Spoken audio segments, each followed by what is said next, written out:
Okay, so today what I want to talk about is what's next with your health. I'm Dr. Gregg Gerstin, and I've been helping people to remove the blockages from their health for the last 20 years to live amazing, fantastic lives without drugs and surgery. Today what I want to talk with you about is what is the next step for my health. When we're thinking about our health, we have always got to be thinking about it forward. So we need to wind up taking a look back. What's the last 3-6 months been like for our life as it relates to our health? What successes have we had? What obstacles have we run into?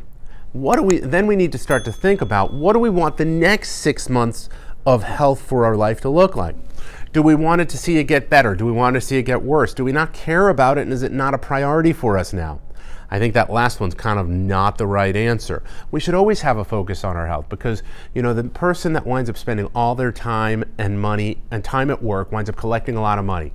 And for many of those people, they then wind up chasing their health and spending all the money that they earn on trying to find health. So take time now to invest in your health because as you have it and develop it, you wind up keeping it. But once you lose it, it is massively hard to regain.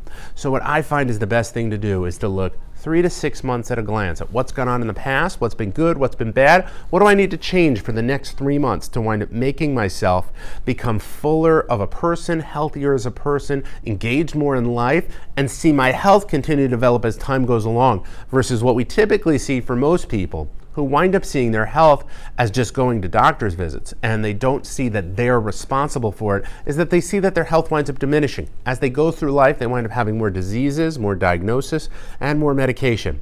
And if there's any way we can wind up avoiding that, we should wind up doing it. And it usually takes some time and energy invested in our health every day. So let's look at what are we gonna do over the next 3 months to wind up looking back on it and saying that was a healthier 3 months than the 3 months before.